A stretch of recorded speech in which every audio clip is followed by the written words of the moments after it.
É muito louco pensar na tarefa de, tipo, construir uma nação inteira a partir do zero absoluto. Nossa, do zero mesmo. E com que recursos, né? Exato. A força de trabalho é basicamente formada por centenas de milhares de ex-escravos profundamente traumatizados. Sem falar no escritório de operações, que é só um deserto letal e completamente estéril. Pois é, e o CEO de toda essa operação monumental.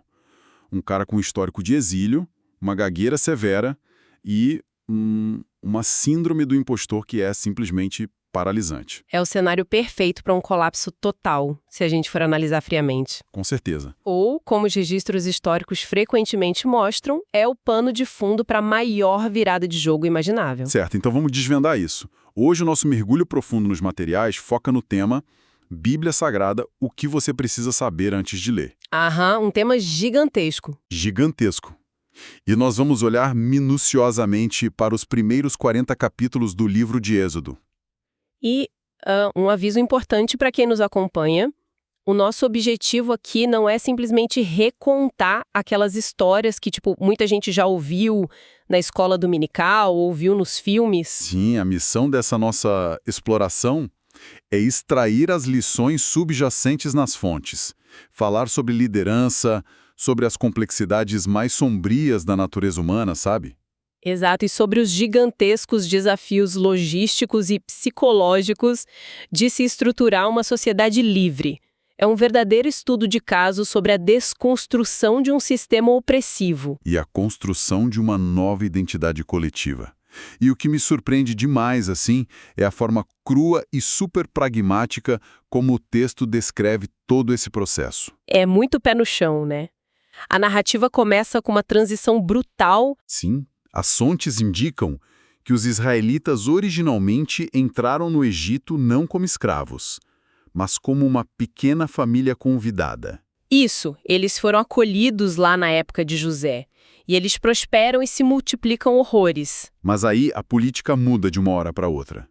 Levanta um novo faraó, um governante que o texto diz que não conhecera José. E aí entra a paranoia, né? O medo desse líder de uma possível rebelião interna transforma uma população inteira de cidadãos em escravos. E submetidos a uma servidão, assim, inimaginável. Sabe, forçados a fazer tijolos de barro sob um sol escaldante e depois até sem palha para dar liga no barro. O que é fascinante aqui é como a fonte descreve, tipo, a anatomia da opressão mesmo. O faraó não quer apenas o trabalho gratuito deles. Ele quer quebrar o espírito da galera. Exatamente. Ele quer destruir a identidade deles. E quando o terror físico e psicológico não é suficiente para conter o crescimento da população, Ele parte para o extremo. ele parte para o genocídio sistêmico. Ele ordena que todos os meninos recém-nascidos dos hebreus sejam mortos no momento do parto. Cara, e aqui entra um detalhe nas fontes que me deixou de queixo caído. Qual parte? O primeiro grande ato de resistência nessa narrativa toda não vem de um guerreiro com uma espada ou, sei lá, um exército rebelde. Vem de duas parteiras. Ah, Sifrá e Puá. Nossa, a força dessa passagem é imensa. Sim, Sifrá e Poá protagonizam um dos primeiros relatos documentados de desobediência civil da história humana. É muito poderoso. O texto diz que elas temeram a Deus e simplesmente ignoraram a ordem do rei mais poderoso daquela parte do mundo. E quando o faraó chama elas para questionar, elas usam uma desculpa muito engenhosa. Sim, elas mandam uma do tipo: as mulheres hebreias são tão vigorosas que dão à luz antes mesmo de a gente chegar com os equipamentos médicos. É a coragem invisível de pessoas comuns. Pessoas que impedem a extinção de toda uma geração e permitem que a história avance. E é exatamente graças a essa rede de resistência e desobediência civil que a gente chega ao nascimento do líder improvável de toda essa revolução. O Moisés. O próprio. A mãe dele tenta esconder ele a todo custo, mas quando fica impossível, ela toma uma atitude desesperada. Ela coloca ele num cesto de junco calafetado com betume e solta no rio Nilo. E o mais irônico é que ele é resgatado pela filha do faraó. E adotado por ela, mas amamentado, em segredo, pela própria mãe biológica. É uma história de infiltração quase, né? Total. Ele cresce com todos os privilégios do palácio, Mas as coisas desmoronam quando ele sai e vê um egípcio espancando um hebreu. Pulso, ele mata o egípcio. Exato, ele mata o cara, escorre na areia, mas depois é descoberto e é forçado a fugir para o deserto de Midian. Pensa bem na profunda crise de identidade desse homem. Em um momento ele é um príncipe do Egito, educado nas melhores cortes do mundo antigo. Com tudo do bom e do melhor. Isso. E no dia seguinte, ele é um fugitivo, um assassino procurado, que acaba virando um pastor de ovelhas exilado, vivendo numa obscuridade absoluta por anos a fio. O ego dele é completamente esvaziado ali naquele deserto. Totalmente esvaziado, preparando o terreno para o famoso encontro no Monte Horebe. Ah, a cena da sarça ardente. As fontes relatam que Deus aparece numa sarça, que pega fogo, mas não vira cinzas. É uma imagem muito forte.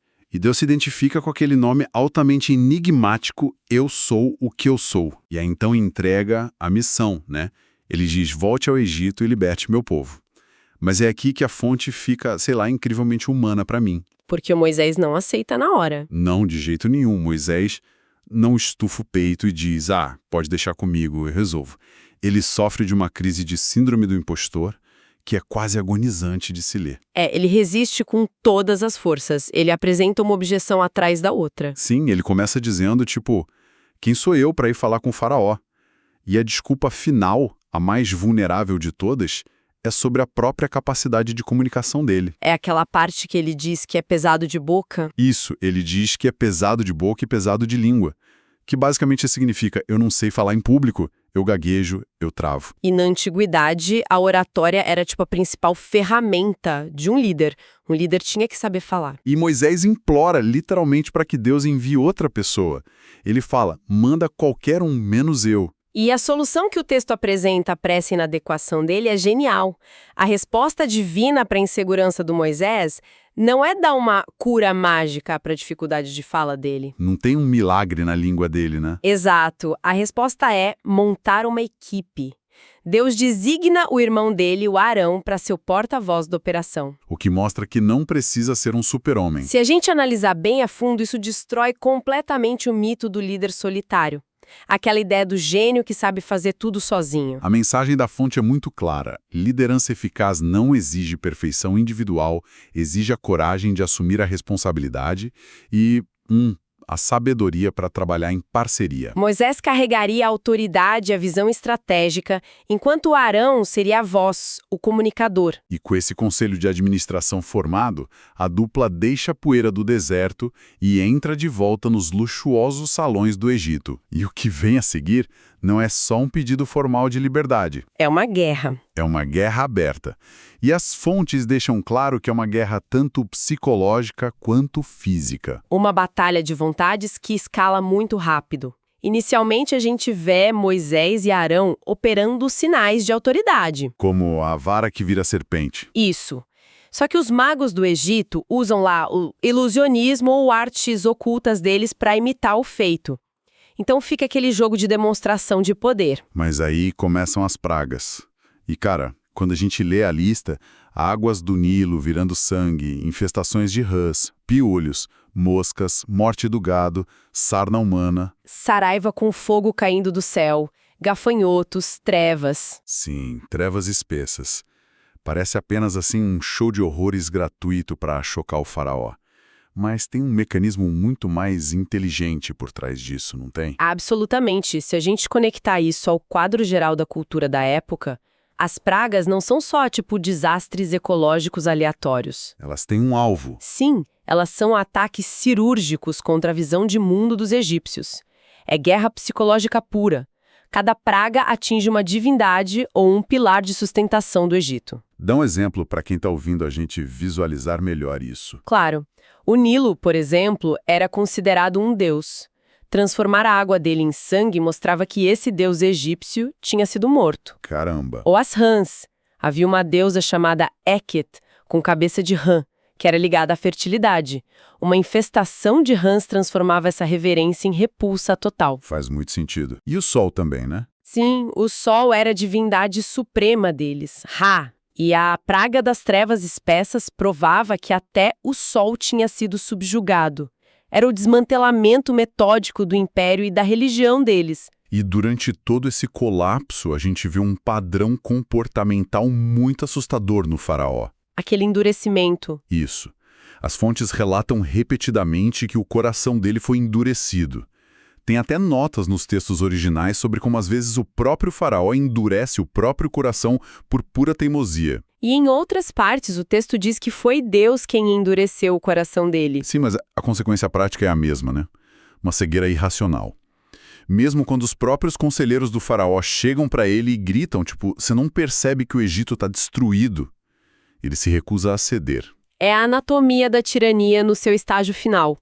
A incapacidade absoluta de admitir a derrota, mesmo quando a realidade material do país inteiro já virou pó. O que nos leva ao clímax aterrador de tudo isso. A 10ª praga. A noite da morte dos primogênitos. E para se proteger disso, o texto relata a instituição da Páscoa. Que é cheia de detalhes. Exato. Os israelitas recebem instruções, assim, absurdamente específicas. Eles precisam sacrificar um cordeiro sem defeito, usar o sangue para pintar as ombreiras e a verga das portas. Como um sinal. Como um sinal para que o destruidor, como a fonte chama, passe por cima daquelas casas e não mate ninguém ali. Mas o que eles fazem com a carne é o que gera muita discussão. Sim, tem uma lista de regras culinárias rigorosas. A carne tem que ser assada, tem que ser comida com ervas amargas e pão sem fermento. E eles têm que comer tudo às pressas. Já calçados e com cajado na mão. Pois é. E aí eu preciso desafiar essa parte do texto. Se o objetivo é fugir correndo no meio da noite para não morrer, por que criar um menu degustação cheio de regras tão rígidas? É uma ótima pergunta. Não seria mais lógico simplesmente, pega qualquer suprimento e sai correndo? Essa pergunta vai direto ao cerne do que está acontecendo ali. O texto não está dando só instruções de sobrevivência imediatas para o momento da fuga. Está criando outra coisa. O texto está desenhando uma instituição perpétua. Nas próprias palavras da fonte, este dia vos será por memória. Aquele evento não seria só uma página nos livros de história. Iria virar o marco zero biográfico de toda a nação. Exatamente. O texto inclusive decreta: este mês vos será o princípio dos meses. O calendário inteiro deles foi literalmente resetado. Entendi. Então aquelas ervas amargas e o pão sem fermento não são só, comida rápida. São ferramentas de memória. Precisamente. É o que a gente chama de memória somática, a memória do corpo. O sabor cortante das ervas amargas força uma reação física na pessoa. É quase como chorar de novo as lágrimas da época da escravidão. É bem isso. E a textura rígida do pão sem fermento, já que não teve tempo para a massa crescer, grava a pressa do resgate ali na memória tátil. O trauma e a libertação precisavam ser codificados nas práticas viscerais do povo. Para que as gerações futuras sentissem na pele, né? Sim, para que quem nascesse 100 anos depois, no conforto, sentisse o gosto exato de qual foi o custo daquela liberdade toda. Fascinante. E logo após essa refeição emblemática, a revolução realmente acontece. Eles marcham para fora do Egito e chegam ao famigerado Mar Vermelho. E ali acontece o triunfo máximo. A água se abre formando muros dos dois lados. Eles atravessam a seco, sendo guiados por uma coluna de nuvem de dia e uma coluna de fogo à noite. E os exércitos do faraó são completamente engolidos pelo mar quando tentam seguir eles. A liberdade física foi alcançada, foi um sucesso absoluto, mas... Sempre tem um mas. O sol nasce no dia seguinte, e o choque de realidade bate de uma forma muito pesada. Eles estão no meio do deserto. Sem nenhuma infraestrutura. Zero. Como é que você cuida da logística de sobrevivência de, centenas de milhares de pessoas no meio do nada? A euforia da revolução sempre dá de cara com a gravidade da governança do dia a dia. E as fontes não romantizam isso em momento nenhum. Nem um pouco. A transição da escravidão para a autonomia gera um pânico que é quase imediato. O nível de pânico é altíssimo. A fonte detalha murmurações e reclamações constantes da galera. Sim, 3 dias depois daquela festa épica no Mar Vermelho, eles chegam num lugar chamado Mara. A água lá é amarga e o caos se instala na hora. Muito bizarra neles. Aquela romantização da escravidão. Exato. Sob o estresse da fome, eles começam a olhar para o passado com saudosismo.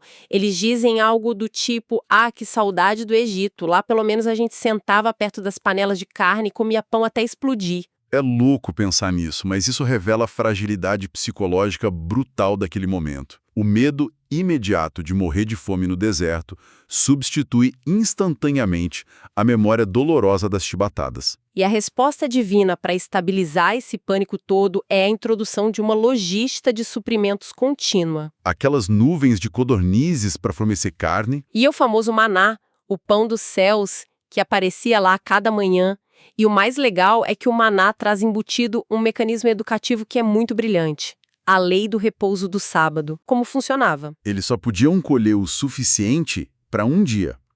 Mas na sexta-feira, eles deveriam colher em dobro, porque no 7º dia simplesmente não haveria maná. Era um treinamento intensivo diário de confiança e de descanso. Mas aqui é que a coisa fica assim, realmente interessante. Porque a comida estava garantida, mas a gestão do fator humano estava um desastre completo. A estrutura organizacional era péssima. O texto descreve a chegada do Jetro, que era o sogro do Moisés, lá no acampamento. O Jetro olha para a operação e vê uma cena patética. Moisés julgando o povo sozinho. Sozinho. O grande libertador sentado lá numa cadeira desde o nascer do sol até o pôr do sol, tentando resolver absolutamente todas as brigas de vizinho, disputas de terreno e problemas de milhares de pessoas. É a descrição mais antiga e perfeita do que a gente chama hoje de um fundador de startup à beira de um burnout terrível. É o perigo inerente do microgerenciamento. Moisés centralizou o poder e a resolução de conflitos totalmente nele mesmo. E o Jetro funciona como, o primeiro consultor de gestão e recursos humanos da história. Ele chega e não passa a mão na cabeça do Moisés. Nem mesmo. Ele basicamente diz, cara, o que você está fazendo não é bom, você vai colapsar e vai levar toda essa operação junto com você pro buraco. E o Conselho do Jetro é uma aula magna de administração que incrivelmente sobreviveu aos milênios. Ele ensina o quê? Umas 2 coisas fundamentais. Isso. Primeiro ele fala de padronização do conhecimento. Moisés precisava ensinar os estatutos e as leis ao povo para que todos soubessem as regras do jogo e pudessem se autogerenciar um pouco. Faz todo sentido. E a segunda coisa? Delegação hierárquica e descentralização do poder. O Jetro sugere que Moisés selecione homens capazes, que odeiem a corrupção e divida a eles uma estrutura capilar. Os tais chefes de 1000, chefes de 100. Exatamente. Chefes de 50 e de 10. Assim, os casos mais fáceis são resolvidos lá na base, e só as questões constitucionais muito difíceis e complexas chegam ao CEO, que é o Moisés. Então o Jetro cria essa estrutura incrível de gerência intermediária para resolver disputas. Mas, pensando bem, isso cria um problema novo e gigantesco, né? Qual? Qual é o livro de regras que esses juízes vão usar? Você não pode ter milhares de juízes tomando decisões baseadas nas próprias opiniões ou achismos. Eles precisavam de um código unificado, uma constituição. Exato. Para deixar de ser um aglomerado de ex-escravos soltos e se tornar de fato uma nação soberana, o Estado de Direito precisava ser estabelecido ali. E é para isso que a narrativa nos leva para o Monte Sinai. E a entrega dessa lei é descrita como um evento absolutamente aterrador para os israelitas. Um espetáculo sensorial, né? Total. As fontes narram que Deus desce sobre o Sinai no meio de fogo, fumaça que subia como a de um forno gigante, tremores de terra absurdos e um som de buzina que ia aumentando cada vez mais. O povo fica petrificado assistindo isso. E é ali que os famosos 10 mandamentos são ditados. Junto com dezenas de leis civis altamente complexas para a época. As fontes dedicam capítulos detalhando o que hoje a gente chamaria de jurisprudência pesada. Sim, regras sobre como tratar escravos hebraicos, por exemplo, limitando o tempo de servidão. Leis de responsabilidade civil também. Tipo, se o seu boi tem o costume de chifrar as pessoas e você não prende ele e ele acaba matando alguém, a fonte diz que você é responsabilizado criminalmente. Tem leis de restituição de roubo, Leis muito rígidas sobre a proteção ao estrangeiro, à viúva e aos órfãos. E tem uma que me chamou muita atenção também, que é a lei do ano sabático. As fontes dizem que a cada 7 anos, eles deveriam deixar a terra descansar. Tipo, nada de plantar ou colher. Isso demonstra uma sabedoria socioambiental muito à frente do tempo. O ano sabático servia como um mecanismo de regeneração ecológica do solo. Para não esgotar a terra? Isso. Mas também agia como um limitador da ganância humana. Impedia a superexploração e garantia que os pobres e até os animais selvagens pudessem comer do que a terra produzisse naturalmente naquele 7º ano. Era uma estrutura desenhada de propósito para frear os piores impulsos da natureza humana. E após essa entrega gigantesca de leis, há uma cerimônia de ratificação. Que é um momento muito místico, muito. Moisés sobe um pouco o monte, acompanhado do Arão, dos filhos dele Nadab e Abiú, e mais 70 anciãos. E a fonte descreve de uma maneira super poética que eles viram o Deus de Israel e havia debaixo dos pés dele algo como um pavimento de safira brilhante. É uma visão e tanto. E depois desse banquete espiritual, Moisés é chamado lá para o topo da montanha para receber as famosas tábuas de pedra e ele desaparece no meio da fumaça. Por 40 dias e 40 noites. E é exatamente nessa janela de ausência do líder que ocorre a maior crise existencial de todo o relato até agora. O povo lá embaixo começa a surtar completamente. Eles assumem que o Moisés morreu na montanha, vão até o Arão, entregam todos os brincos e joias de ouro que tinham e exigem uma coisa absurda, tipo, faça deuses para irem adiante de nós. E o Arão cede à pressão da multidão. Ele derrete o ouro e forja um bezerro de ouro. O povo entra em êxtase, faz uma festa enorme e começa a adorar aquela estátua. É a quebra completa e imediata do tratado que eles mesmos tinham acabado de aceitar uns dias antes. E a reação do Moisés é brutal.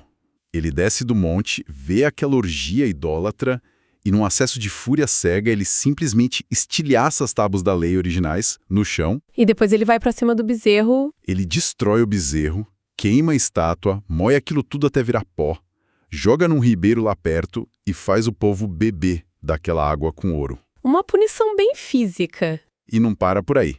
Depois, a tribo de Levi, os levitas, executa sumariamente cerca de 3.000 dos rebeldes. E aí Moisés volta para falar com Deus e intercede pelo povo de um jeito muito forte. Ele diz para riscarem o nome dele, né? Exato. Ele diz, se não fores perdoá-los, risca o meu nome do teu livro.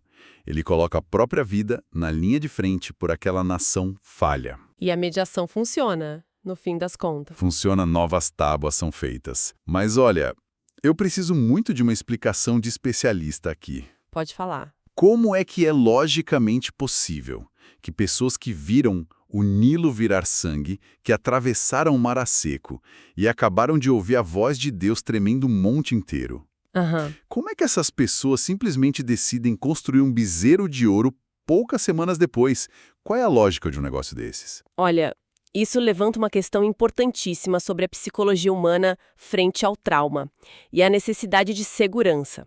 A gente precisa entender que o ser humano, especialmente sob um estresse extremo, tem uma necessidade quase desesperadora por aquilo que é tangível. Pelo que dá para ver e tocar, né? Exatamente. Pensa bem, no Egito, os opressores eram muito visíveis. Os deuses tinham estátuas gigantes, templos enormes de pedra.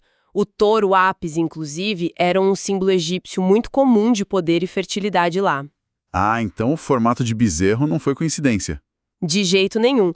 Agora imagina no deserto, os israelitas estavam sendo liderados por um Deus completamente invisível, cuja presença nas nuvens e no fogo era, na verdade, muito assustadora para eles. E o Moisés era o único elo físico. Sim, o Moisés era a ponte visível entre eles e esse divino. Quando Moisés desapareceu por 40 dias naquela montanha, formou-se um vácuo psicológico insuportável de ansiedade. Então a criação do bezerro de ouro não foi apenas eles acordando um dia e decidindo, sei lá, ser maus e rebeldes do nada. Não, foi um mecanismo de enfrentamento puro. O bezerro de ouro foi uma regressão psicológica em massa. Caramba! Sob o pânico do abandono, eles regrediram ao conforto do que eles já conheciam, que era aquela cultura visual e tátil do Egito. O bezerro não exigia fé no invisível, ele estava ali, brilhando sob o sol. E não julgava ninguém. Exato, ele era previsível, ele não ditava leis morais super complexas e, acima de tudo, não estava envolto em fogo, terremotos e vozes aterrorizantes. Esse incidente inteiro expõe a imensa fragilidade de uma nova identidade nacional que ainda estava, assim, engatinhando. Nossa, essa explicação muda tudo. Mostra a falha humana não apenas como uma rebeldia barata, mas como pânico existencial mesmo. E é fascinante notar como as fontes resolvem esse problema da necessidade humana pelo tangível logo depois. Sim, nos capítulos finais de Êxodo, a narrativa muda de tom completamente. A gente passa daquelas crises constantes para um detalhamento quase obsessivo, assim, de construção civil. É quando entram os detalhes do tabernáculo. Isso.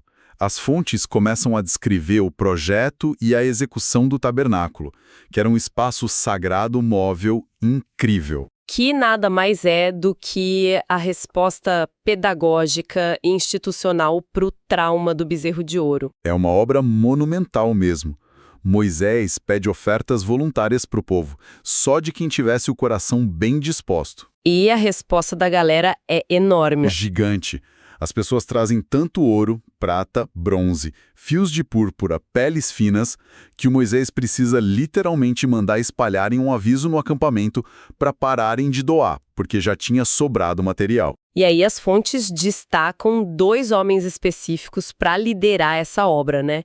O Bezalel e o Aholiabe. Sim, eles são encarregados de toda a execução artística. E tem um detalhe maravilhoso aqui que eu notei. Conta. Ando, ou profetas tendo visões. São os artesãos. São artesãos. São caras com talento prático para entalhar madeira, lapidar pedras e tecer tecidos finos. O que mostra, de um jeito muito forte, que a inteligência criativa, a engenharia e o trabalho manual foram elevados ao status de inspiração divina ali. Construir coisas com excelência virou um ato de adoração, né? Exatamente. E eles constroem itens muito, muito complexos. Como a Arca da Aliança, famosa, aquela caixa que guardaria as novas tábuas de pedra. E o propiciatório, que era aquela tampa de ouro puro sobre a arca. Adornada com os querubins alados apontando para o centro. Isso, onde o texto diz que Deus se manifestaria de forma especial. E tinha também o candelabro, a menora, feita de uma única peça de ouro batido com as 7 lâmpadas. Uma obra de arte, puramente. Sim, e a mesa dos pães da proposição. Que, falando nisso, o que era essa mesa especificamente? O que isso significava? A mesa dos pães da proposição era basicamente um altar de madeira, folheado a ouro, onde ficavam expostos 12 pães frescos. Esses 12 pães representavam as 12 tribos de Israel. Entendi, um para cada tribo. Isso, e eles ficavam sempre ali diante da presença divina, simbolizando a provisão contínua de Deus e a gratidão permanente do povo por essa comida que nunca ia faltar. Muito simbólico. E também havia uma atenção enorme às roupas da liderança espiritual, às vestes sacerdotais do Aarão. Ah, sim, um design riquíssimo. O texto descreve em detalhes o éfode e o peitoral do juízo, com 12 pedras preciosas. E menciona algo chamado Urim e Tumim. Espera, o que exatamente é isso, na prática, o Urim e o Tumim? Bom, o éfode era uma espécie de colete sacerdotal ricamente bordado e sobre ele ficava esse peitoral com as pedras. E dentro de uma espécie de bolso desse peitoral ficavam guardados o Urim e o Tumim, cujos nomes significam, traduzindo, luzes e perfeições. Eram objetos mágicos. Historicamente, eram objetos práticos, talvez pedras especiais ou pequenos discos que eram usados pelo sumo sacerdote como um método sagrado de tirar a sorte. Era para buscar respostas binárias, de sim ou não, da parte de Deus em momentos de crise nacional severa. Caramba, era uma forma muito estruturada e institucionalizada de buscar direcionamento oficial, em vez de cada um fazer o que quer. Exatamente, tudo metodicamente organizado para não ter caos. E, finalmente, a fonte diz que no primeiro dia do primeiro mês do segundo ano de jornada deles no deserto, o tabernáculo é erguido. cada peça colocada exatamente no seu lugar. E a glória, na forma de nuvem e de fogo, enche aquele ambiente recém-construído. Então, juntando tudo isso que a gente conversou, o que essa parte final significa para a nossa análise do livro de Êxodo? Se a gente conectar tudo isso ao quadro geral que viemos traçando, o tabernáculo servia como um microcosmo portátil de ordem, uma ilha de estrutura no meio daquela incerteza e daquele perigo gigante do deserto. Ele resolveu o trauma, né? Sim, lembra do problema do bezerro de ouro que a gente acabou de discutir?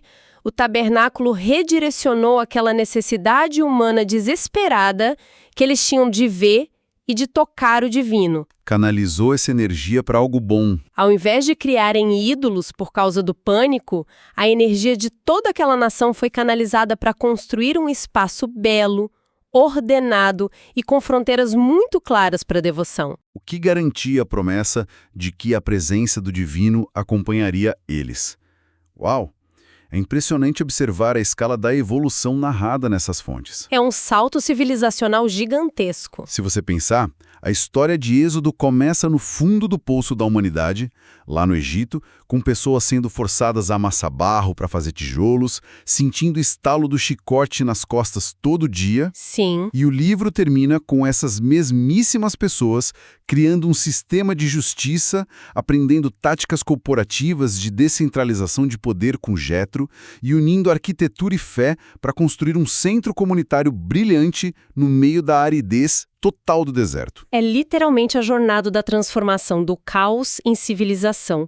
A curva de aprendizado que a fonte mostra é super custosa, repleta de retrocessos e tragédias, mas a fundação construída ali resistiu ao tempo. Resiste até hoje.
o que garantia a promessa de que a presença do divino acompanharia eles. Uau! É impressionante observar a escala da evolução narrada nessas fontes. É um salto civilizacional gigantesco. Se você pensar, a história de Êxodo começa no fundo do poço da humanidade, lá no Egito, com pessoas sendo forçadas a amassar barro para fazer tijolos, sentindo o estalo do chicote nas costas todo dia. Sim. E o livro termina com essas mesmíssimas pessoas criando um sistema de justiça, aprendendo táticas corporativas de descentralização de poder com Jetro e unindo arquitetura e fé para construir um centro comunitário brilhante no meio da aridez total do deserto. É literalmente a jornada da transformação do caos em civilização. A curva de aprendizado que a fonte mostra é super custosa, repleta de retrocessos e tragédias, mas a fundação construída ali resistiu ao tempo. Resiste até hoje. Exato. E os dilemas enfrentados por eles, tipo ansiedade da mudança, o fardo de um CEO microgerenciador, o fascínio do povo pelo que é visível e fácil em detrimento dos princípios mais difíceis, tudo isso são os mesmos problemas que líderes e sociedades modernas enfrentam até hoje. E isso nos prova que não estamos apenas lendo os anais de um evento solto e antigo. Estamos explorando um manual perfeitamente aplicável sobre como a estrutura, a lei e um propósito compartilhado são as únicas coisas capazes de transformar uma multidão assustada numa comunidade forte de verdade. Com certeza. Mas, sabe, tem uma coisa que não me sai da cabeça desde que a gente começou essa análise profunda hoje. O quê? Se a gente observar friamente o calendário dessa jornada que estudamos, a logística física de tirar os israelitas do Egito levou o quê? Apenas algumas semanas. Sim, foi bem rápido. Cruzar a fronteira, as pragas, o Mar Vermelho, isso foi a parte rápida da história. Mas tirar o Egito de dentro dos israelitas... Ah, isso é outra história. Reconfigurar a mente de um escravo que está acostumado a obedecer só porque tem medo do chicote e transformar isso na mente de um cidadão livre, capaz de abraçar a responsabilidade e uma lei moral complexa. Isso custou 40 anos e uma geração inteira morrendo no deserto. É uma transição mental dolorosíssima. E eu acho que essa é uma das metáforas mais poderosas com as quais a gente pode aprender hoje, mudar o cenário onde estamos inseridos, sei lá, mudar de emprego, mudar de cidade, largar um relacionamento tóxico, isso pode ser feito bem rapidamente com um pouco de coragem. Você pode atravessar o seu próprio Mar Vermelho num dia. Exato.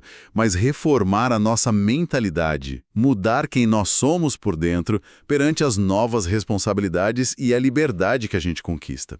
Esse é sempre o verdadeiro e mais demorado desafio de qualquer grande transição que a gente faz na vida. É um processo de décadas, não de dias. Um pensamento excelente para quem está ouvindo levar para a semana, né? Pensem nisso. Bom, muito obrigado a todo mundo que acompanhou a gente nesse mergulho pelas fontes de hoje. Eu que agradeço o espaço.